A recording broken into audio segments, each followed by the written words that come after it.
नमस्कार दोस्तों, आपका स्वागत है हमारे चैनल पर एक और तगड़ी वीडियो के साथ।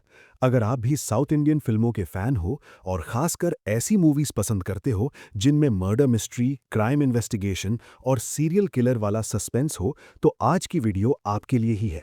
क्योंकि आज मैं लेकर आया हूं साउथ की 7 बेहतरीन थ्रिलर मूवीज जिनकी कहानी इतनी टाइट है कि आप आखिरी सीन तक स्क्रीन से नजर नहीं हटा पाओगे। हर फिल्म में जबरदस्त ट्विस्ट, शॉकिंग खुलासे और ऐसा थ्रिल मिलेगा जो दिमाग घुमा दे। तो वीडियो शुरू करते हैं। Number 7, bluff master. इस फिल्म में आप देखेंगे कि उत्तम बचपन में अपने माता पिता को खोने के बाद ये मान लेता है कि दुनिया में पैसा ही सब कुछ है। वो लोगों के लालच का फायदा उठाकर उन्हें ठगने के नए नए तरीके अपनाता है और खूब पैसा कमाता है। इसी दौरान उत्तम की जिंदगी में अवनी आती है, जो एक सीधी साधी और नेक दिल लड़की है। उत्तम उसे भी अपने काम में इस्तेमाल करने की कोशिश करता है, लेकिन अवनी के सच्चे स्वभाव के कारण वो उससे प्यार करने लगता है। तभी जिन लोगों को उसने धोखा दिया होता है, उनमें से कुछ उससे बदला लेने की ठान लेते हैं और उसका अपहरण कर लेते हैं। अपनी जान बचाने के लिए उत्तम उनसे वादा करता है कि वो उनसे ठगी से कमाया हुआ सारा पैसा उन्हें वापस लौटा देगा। लेकिन जब वो पैसों का इंतजाम करने की कोशिश करता है, तो उसके अपने दोस्त ही उसे धोखा देकर सारा पैसा लेकर फरार हो जाते हैं।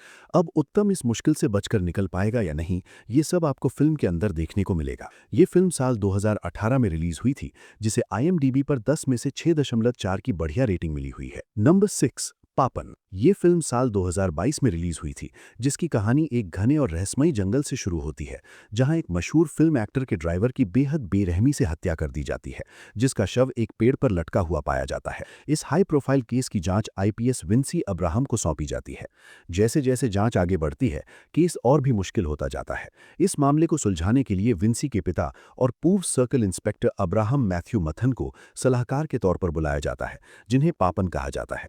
विंसी और पापन के रिश्ते बेहद तनावपूर्ण हैं, क्योंकि विंसी अपनी मां की मौत का जिम्मेदार अपने पिता को मानती है और उनके साथ काम करना नहीं चाहती। जांच के दौरान पुलिस को शक होता है कि ये हत्याएं पुराने सीरियल किलर उज्जन चाको का काम है, जिसे कभी पापन ने पकड़ा था। लेकिन पापन को लगता है कि सच्चाई कुछ और है। इसके बाद फिल्म में और भी हत्याएं होती हैं, जो जांच को और ज्यादा जटिल बना देती हैं। अब असली कातिल कौन है, इन हत्याओं के पीछे कातिल का मकसद क्या है, और क्या विंसी अपने अतीत को भुलाकर पापन के साथ मिलकर इस सीरियल किलर को रोक पाएगी, ये सब आप इस फिल्म में देखेंगे। इस फिल्म को IMDb पर 10 में से 6.7 की बढ़िया रेटिंग मिली हुई है। नंबर 5, शिवाजी सूरतकल। ये फिल्म कर्नाटक पुलिस के एक बेहद तेज दिमाग लेकिन थोड़े अलग स्वभाव वाले जांच अधिकारी शिवाजी सूरतकल के इर्द गिर्द घूमती है। उन्हें राज्य के गृह मंत्री के बेटे रोशन रवि की रहस्यमयी हत्या की जांच सौंपी जाती है। केस की जांच के लिए शिवाजी अपने सहायक के साथ मडकेरी के पास स्थित राणागिरी नाम के एक सुनसान और डरावने रिजॉर्ट पहुंचते हैं, जहां घटना के समय मौजूद 11 लोग शक के घेरे में आ जाते हैं। कुछ लोगों का मानना है कि ये हत्या किसी आत्मा या चुड़ैल का काम है, लेकिन शिवाजी को ये पता लगाना है कि ये सब सिर्फ अफवाह या अंधविश्वास है, या फिर इसके पीछे किसी इंसान की चाल छुपी हुई है। इसी बीच शिवाजी अपने निजी जीवन के दर्द से भी जूझ रहे हैं, खासकर अपनी पत्नी जननी की रहस्यमयी मौत से, जिसका असर अब भी उनके दिमाग पर है। ऊपर से उन पर दबाव है कि ये हाई प्रोफाइल केस सिर्फ उन्हें 48 घंटों के भीतर सुलझाना है। अब गृह मंत्री के बेटे की हत्या किसने और क्यों की, और क्या शिवाजी समय रहते इस केस को सॉल्व कर पाएगा या नहीं, ये आपको फिल्म में देखने को मिलेगा। साल 2020 में रिलीज हुई इस फिल्म को IMDb पर 10 में से 7.1 की दमदार रेटिंग मिली हुई है। Number 4, Chakravyuham the trap. इस फिल्म की शुरुआत श्री नाम की एक शादीशुदा महिला के सनसनीखेज मर्डर से होती है, जिसे बेहद बेरहमी से गला रेतकर मार दिया जाता है। जब उसका पति संजय घर पहुंचता है, तो अपनी पत्नी की खून से सनी लाश देखकर वो पूरी तरह टूट जाता है। इस हाई प्रोफाइल केस की जांच CI सत्यनारायण को सौंपी जाती है। शुरुआती तौर पर पुलिस को लगता है कि ये लूटपाट के इरादे से की गई हत्या है, लेकिन घर में ना कोई जबरन घुसने के निशान मिलते हैं और ना ही किसी तरह की तोड़फोड़। यही बात इस मामले को और ज्यादा रहस्यमय बना देती है। पुलिस संजय, उसके बिजनेस पार्टनर शरद, घर के नौकरों और रिश्तेदारों सहित सभी करीबी लोगों पर शक करती है। जांच में कहानी में नया मोड़ तब आता है जब संजय के बिजनेस पार्टनर की भी हत्या हो जाती है, जिससे मामला और जटिल हो जाता है और असली हत्यारे तक पहुंचने की चुनौती बढ़ जाती है। अब ये हत्या किसने और क्यों की, ये सब आप लोगों को फिल्म के अंदर देखने को मिलेगा। साल 2004 में आई इस फिल्म को IMDb की तरफ से 10 में से 7.1 की जबरदस्त रेटिंग मिली हुई है। नंबर 3, गरुड़न। ये फिल्म की कहानी एक कॉलेज छात्रा के साथ हुए दर्दनाक बलात्कार से शुरू होती है। पुलिस अधिकारी हरीश माधव को इस मामले की जांच सौंपी जाती है। शुरुआती जांच में कोई ठोस सुराग नहीं मिलता, लेकिन एक गवाह के बयान और डीएनए रिपोर्ट के आधार पर हरीश कॉलेज प्रोफेसर निशांत कुमार को गिरफ्तार कर लेते हैं। हालांकि निशांत खुद को बेगुनाह बताता है, लेकिन हरीश द्वारा पेश किए गए पुख्ता सबूतों के कारण अदालत उसे उम्र कैद की सजा सुना देती है। 7 साल बाद निशांत जेल से अच्छे व्यवहार के कारण रिहा होता है। जेल में रहते हुए उसने कानून की पढ़ाई कर ली होती है। बाहर आते ही वो अपनी बेगुनाही साबित करने के लिए कोर्ट में फिर से अपील करता है। निशांत अदालत में ये साबित कर देता है कि जिस गवाह और सबूतों के आधार पर उसे सजा हुई थी वे या तो गलत हैं या जानबूझकर हेरफेर किए गए थे, जिसके बाद समाज और विभाग की नज़रों में हरीश की छवि खराब हो जाती है। अब सवाल ये है कि असली अपराधी कौन है और क्या हरीश ने निशांत को जानबूझकर फंसाया है, जिनका जवाब आपको फिल्म के अंदर मिलेगा।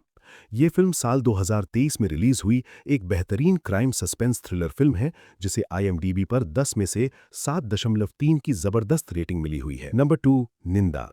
इस फिल्म की कहानी आंध्र प्रदेश के एक गांव में एक लड़की की बेरहमी से हुई हत्या से शुरू होती है। पुलिस बालाराजू नाम के एक ग्रामीण को गिरफ्तार करती है और सभी सबूतों के आधार पर कोर्ट में जज सत्यनंदम उसे दोषी मानकर फांसी की सजा सुना देते हैं।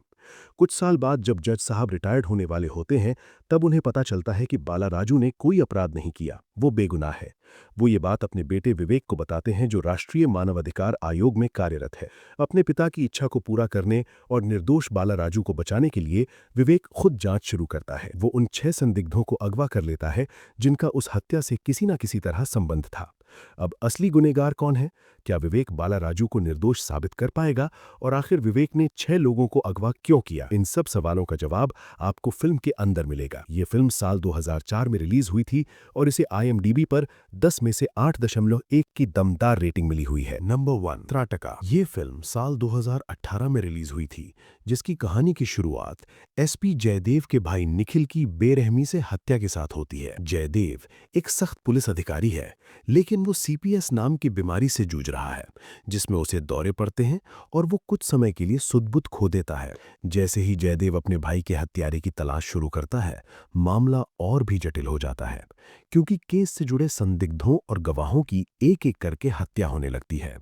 इसके बाद कहानी में एक बड़ा मोड़ तब आता है जब जयदेव का दोस्त रवि उसे ये बताता है कि दौरे पड़ने के दौरान जयदेव ने ही अनजाने में इन सबको और अपने भाई को मारा है। क्या जयदेव ने ही इन सब लोगों को दौरे पड़ने के दौरान मारा है, या फिर इन सब हत्याओं के पीछे कोई और है? ये सब आपको इस फिल्म में देखने को मिलेगा। इस फिल्म को IMDb पर 10 में से 8.2 की जबरदस्त रेटिंग मिली हुई है। तो दोस्तों, ये थी 7 best south Indian crime suspense thriller movies, जो हिंदी भाषा में आप सभी को YouTube पर आसानी से देखने को मिल जाएंगी। अगर आप ऐसी फिल्मों के शौकीन हैं जिनमें हर 10 मिनट में कहानी नया मोड़ लेती है और क्लाइमेक्स तक सस्पेंस बना रहता है, तो ये सभी फिल्में आपको एक बार जरूर देखनी चाहिए। और अगर आपने इनमें से कोई फिल्म देखी है तो मुझे कमेंट करके जरूर बताइए।